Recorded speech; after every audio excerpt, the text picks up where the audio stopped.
बर' खौरां नायगिरि नोंथांमोनखौ अननाय आरो खुलुमनायजों जासिहरनाय जाबाय। बे समाव बर' खौरां मोनसे राजखान्थि आयदाखौ लानानै मोगा मोगि लानो नागिरदों। 10 नं देबोरगाव समस्तिनि इउपिपिएल राजखान्थि हान्जानि बिजाथि बिथां बुद्धदेब मुसाहारि सार, नोंथांखौ बर' खौरांनि जाना बरायग्रोनाय जाबाय सार। खुलुमबाय। बर' खौरांनिसिम गासैबो मावथिफोरनिसिम आंनि अननाय मोजां मोननाय आंनो बेखिनि खाबु होनायनि थाखाय साबायखर बावनाय थाबाय। सारनाव सोंगोन आङो, जिहेतु रायजो राजाफ्रा गासैबो मिथियो 10 नं देबोरगाव समस्तिया जाहैबाय हाग्रामा महिलारिनि समस्ति, आरो बे हाग्रामा महिलारि समस्तियाव इउपिपिएल राजखान्थि हान्जानि बिजाथि बिथां बुद्धदेब मुसाहारि सारा बिथांजों जुजिनायाव आथिखालाव माबायदि थासारियाव दं, बेफोरनि सोमोन्दै जों बर' खौरांनि गेजेरजों बिथां बुद्धदेब मुसाहारि सारनिफ्राय जोङो मिथिना लानि। आथिखालाव माबायदि थासारियाव दं होनना फोरमायगोन सार? थांनाय 4 एप्रिलाव बिटिसिनि बिसायख'थि जानो गोनांमोन, नाथाय बुहुमनां कर'ना भाइरास जि साग्लोबसारनाय बेखौ लानानै मिन्थिस' हायै समसिमहालागै इलेक्सनखौ दोननाय जाहैदों। नै बावैसो साननैसो साननि सिगाङावहाय केबिनेट डिसिसननि गेजेरजों जि मोनसे राय होदों डिसेम्बरनि गेजेराव खुंनायनि, बे बाथ्राखौ जोङो मिथिदों। नाथाय बेनि जि लकडाउन फोसावनायनि जि समनिफ्राय जों केन्डिडेट हिसाबै आङो सारा देबोरगाव समस्तियाव गिदिंदों। मोनफ्रोमबो गामियाव, मोनफ्रोमबो ओनसोलाव गिदिंनानै रायजो राजाफोरजों रायलायदों, रायजो राजाफोरजों खौरां लादों। बेखौनो रायजो राजाफ्रा जोंनि सिगाङाव फोरमायदों जे देबोरगाव समस्तियाव बा सारा बिटिसियावनो हाग्रामा दैदेननाय बिपिएफ राजनिथि दोलोआ बिटिसिखौ 15 बोसोर जे सालायबोबाय, दा बे सालायबोनाय समाव रायजो राजाफ्रा जेरैहाय लुबैदोंमोन, जे आसा खालामदोंमोन, बे आसा भंग जानायनि खारनाव दिनैहाय लोब इउपिपिएल राजनिथि दोलोआव जोंजों जयेन जाफैदों। आरो साफ्रोमबो बिपिएफ कर्मिफ्रा हाथासा जानानै जोंनि प्राइमारि बुथ बिदिनो ब्लक लेभेलनि दैदेनगिरिफोरनि गेजेरजों बिथांमोनहा कन्टेक्ट जानानै रायलायदों जे एबार जोङो सोलायनायखौ निस्सय बिपिएफआव थानानैब्लाबो जों खामानि मावगोन, बे बाथ्राखौ बुंथिदों। बिथां सारनाव सोंगोन आङो, अब्ला नोंथांनि देरहानायनि सिनारिया बेसेबां दं होनना फोरमायगोन? देरहानाया जोङो दिनैनि थारिखआव नैबे बाथ्राखौनो बुंनांगोन जे हाग्रामा महिलारिया एकनायताबाद जों जेरैहाय राजनिथि सामलायबोदोंमोन, बेखौ अतिस्थ मोनदों। बिनि दैदेनगिरि बिपिएफनि मोनफ्रोमबो लेभेलनि दैदेनगिरिफोरा दुखु मोननाय फोरमायदों। दिनैहाय जाउनाव थारमाने हाग्रामा महिलारिजों खामानि मावफानो थाखाय देबोरगाव समस्तियाव खुनु सासेबो दैदेनगिरिया आवगायबोआखै। जों बेखौनो नोजोर बोनानै बुंनो हायोदि दा बिथांमोननि गेजेराव दलनि गेजेरावनो मोननाय मोनैखौ लानानै बा 17 बोसोराव जेरै खोथा होबोदोंमोन, पाब्लिकफोरनि उन्नयनमूलक खामानि मावनायाथ' आलादा बाथ्रा, खिन्थु गावसिनि दैदेनगिरि मावथिफोरनि गेजेरावनो जेरेखम खोथा होबोदोंमोन, बे खोथाखौ होनाय बायदि मावफुङैनि खारनाव दिनैहाय बिपिएफआव थानानैबो इउपिपिएलजों जों खामानि मावगोन, सिङाव जों खामानि मावगोन होननाय बाथ्राया जोबोद गिदिर जोंनि थाखाय मोजां लक्षण। बेजों लोगोसे जों बेखौनो बुंनो हायो जे दिनैनि दिनाव जोंजों लोब जयेन जाफैनायखौ नुनानै हाग्रामा महिलारिनि जाफोर साफा सानै दङ, बे दैदेनगिरिफोर दङ, रुट लेभेलनि दैदेनगिरिफोरा हाग्रामा महिलारिखौ ब्लेकमेल खालामदों। ब्लेकमेल खालामनाया ओरैबायदियै खालामदों जे गावनि बिसि फिसा न'खरनि मानसिफोरखौ लाबोनानै हाग्रामा महिलारिनि सिगाङाव जयनिं खालामदों। अथ'स बियो गुबुन रावबो नङा, गावसिनिनो बिपिएफनि सासे सानै बिसि फिसाफोरखौ लाबोनानै जयेन खालामनाय। बेखौनो गावसिनि मानसिफोरखौ मनबल हमथानानै दोननो थाखाय बे खामानिखौ जयनिं खालामनायखौ बिसोरो जायगा लायै जायगा मावफुंगासिनो दं। बेजों लोगोसे जों बेखौबो बुंनो हायो, दिनैहाय हाग्रामा महिलारिया गामि गामि थांनानै रावनावबो भट बिनो साहस जायाखै। साहस जायैनि खारनाबो बेनो, मा होननानै भट बिनो, जेबोखौनो मावाखैब्ला जेबो प्रतिश्रुति होनाय खामानि खोथाफोरखौ बियो मावफुङाखैब्ला मा होननानै भट बिनो बे खारननि थाखायनो हाग्रामा महिलारिया दासिम गामि गामि थांनानै भट बिनो हायाखै जुदिअ बेनि सेला सामुन्दा साफा सानैया एनडिएफबि रन्जननि होननानै नाम लानानै खालामदोंब्लाबो नाथाय रायजो राजाफ्रा बाव सिनायदों एनडिएफबि रन्जननि जानानै मिटिं खालामनायाव बिपिएफनि बाथ्रा बुंनायनि कारनाव रायजो राजाफ्रा अतिस्थ जादों आरो साबजायैनो बिथांमोनखौ बुंनाय जादों नोंथांमोनहा रन्जन दैमारि एनडिएफबिनि जानानै जुदि रायलायनो फैदोंबा रायलाय खिन्थु हाग्रामानि बाथ्रा बिपिएफनि बाथ्रा बेयाव बुङोब्ला जों बेयाव मिटिङाव जों थानाय नङा नोरैबादिसिम अबस्था जोंनि देबरगाव समस्तियाव जादों। अब्ला नोंथांनि देरहासारनाया बेसेबां रोखा होनना फोरमायगोन? देरहासारनायाथ' जोङो दिनैनि थारिखआव रोखा जों बेखौ बुंनो हायो। दा जोङो निजा बबिया मोनसे एसेसमेन्ट खालामदों रुट लेभेलनि प्राइमारि लेभेलनि बुथ लेभेलनि जि रिपर्ट बे रिपर्ट मेथे जों बेखौनो मोनदों जोङो 80टा भट सेन्टारनि गेजेराव जोङो 48टा भट सेन्टाराव जों देरहानानै दं 12टा भट सेन्टाराव जोङो समान समान जानानै दं आरो 20टा भट सेन्टाराव हाग्रामाया सलिड भाबै देरहानानै दं जोंनि रिपर्टआ बेखौ बुङो आरोखि दा बेपारै नायोबा जोंनि देरहानाया निर्घात आरो जोंनि देरहानाया रोखा जों बेखौ बुंथिनो हायो आरोखि। देबरगाव समस्तियाव हाग्रामा महिलारि बिथाङा जेनगोन आरो बिथां बुधदेव मुसाहारि सार बिथाङा देरहागोन होननानै देरहानाया रोखा होननानै फोरमायदों नाथाय आं बिथांनाव सोंगोन बे समस्तियाव गावनि समस्तियावनो बिथां हाग्रामा महिलारि बिथाङा मानि थाखाय बिथाङा जेनगोन होननानै फोरमायगोन? बेनो 17 बोसोराव जेखौ आसा खालामदोंमोन रायजो राजाफ्रा बे आसा बंग जादों मावफुंनायखौ नुवाखै रायजो राजाजों लोगोसे गावनि कर्मिफोरनोबो जिखौ आसा होदोंमोन बे आसासाव बिसास खालामनो हायि जाफैदों बे मोनसे आरो बेनि मेइन खारना जाहैबाय एकनायताबाद थारमाने अहम गावनि सारा रावखौबो बे सिनाया हाग्रामा महिलारिनि बुंनाय रावानो मोनसे आयेन जायो दा बेयाव बिनि सेन्ट्रेल लिडारखौ लानानै बुथ पर्यायनि लिडारसिम असन्तुष्टआ जादों बे गावसिनि न'खरावनो जानाय मोनसे खेलेमेलि खारन बे मोनसे आरो मोनसेया जाहैबाय बिटिआर सुक्तिखौ लानानै बर' रायजो राजाफ्रा जोबोरै आसा खालामदों बेयाव मा दफा दं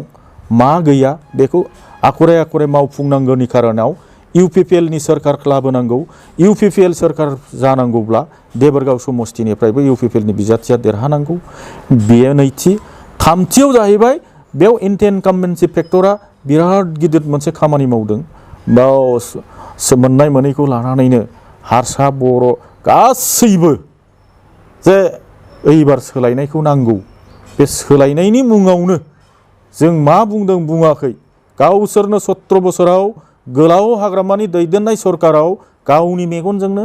गावनि गोरबोजोंनो गावनि बिबेकजोंनो भुक्तभोगि हिसाबै नुबोबाय थानायनि कारनाव दिनै बिथांमोनहा सोलायनायनि बाथ्रा बुंदों आरो बेफोर खारननि थाखायनो बे मोनथाम खारननि थाखायनो जोंनि देबरगाव समस्तियाव हाग्रामा जेनगोना रोखा होननानै जों बुंथिनो हायो।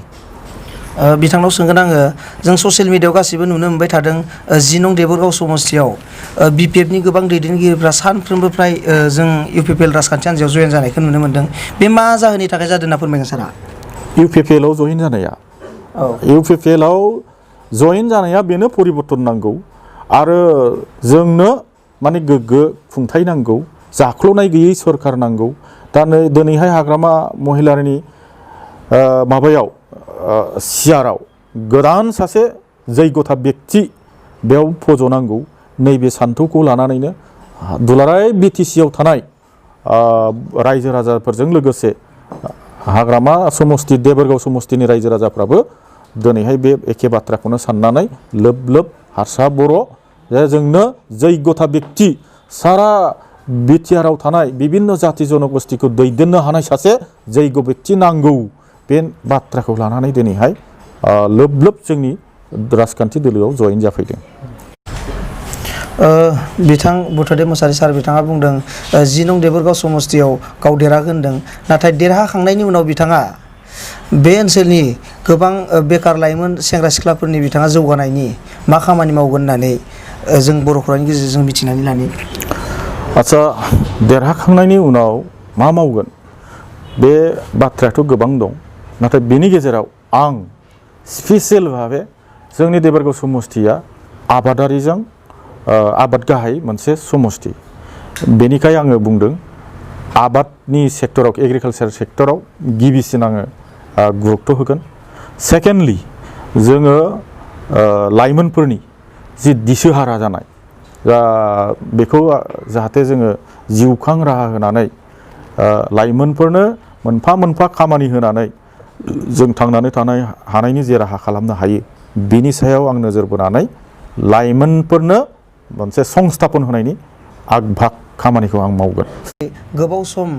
बिटिसि बिसायख'थिया फावसायनानै थाबाय नाथाय बे फावसायनायाव बिथांमोननि थाखाय मोजां जादों ना गाज्रि जादों होननानै जोंनि बर'फोरजों मा फोरमायगोन? बे बिथिंखौ नोजोर होयोब्ला कर'ना भाइरासनि थाखाय जि परिबेस परिस्थिति जोंनि आसामावबो जेरखम जादों इलेक्सनखौ फावसयनो गोनां जादों बे पारै जोङो बुंनांगोन जोंनि थाखाय मोजां जायाखै बेखौ बुंद्रायनो हाया मोजां जादों बेखौनो बुंनांगोन नाथाय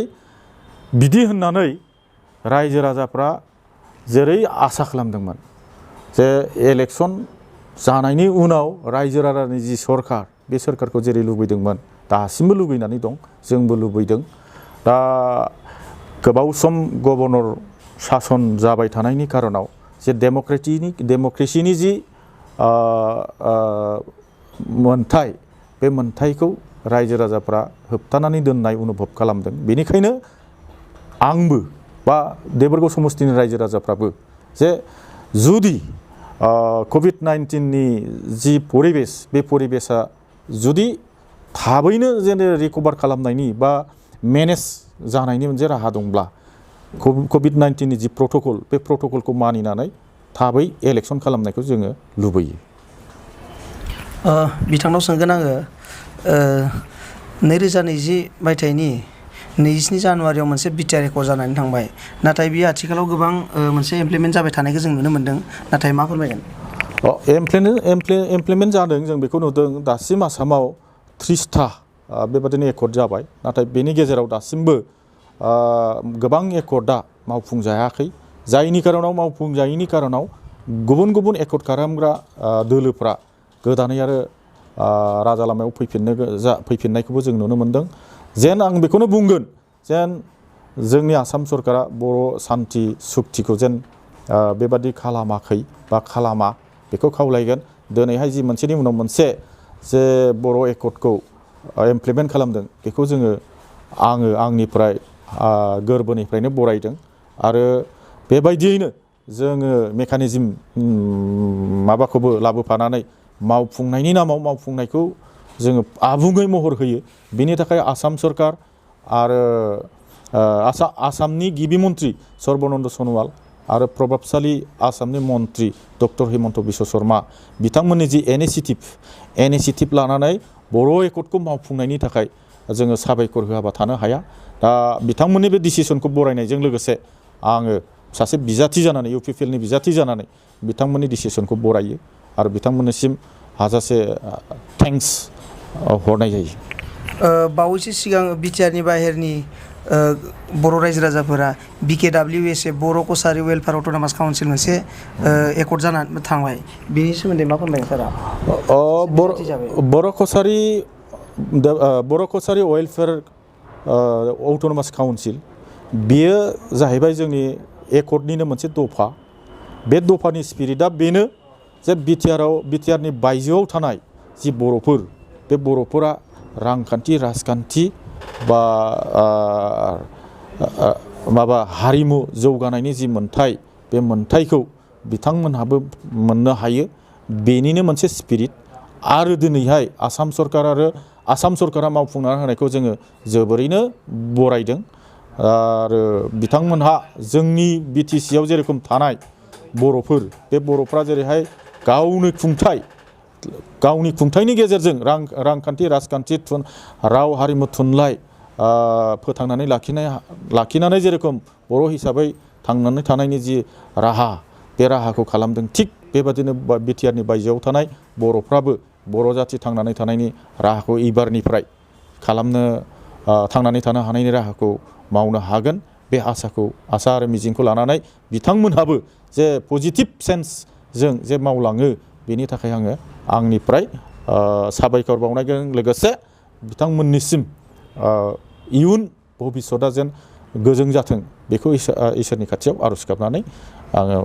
फोरमायनाय जायो। बिथां बुद्धदेब मुसाहारि सार बिथांजों माखासे राजखान्थि आरो बायदि बायदि खोथाखौ लानानै मोगा मोगि लालांबाय। बेखिनि सम होनायनि थाखाय आङो देबोरगाव 10 नं देबोरगाव समस्तिनि इउपिपिएल राजखान्थि हान्जानि बिजाथि बिथां बुद्धदेब मुसाहारिसिम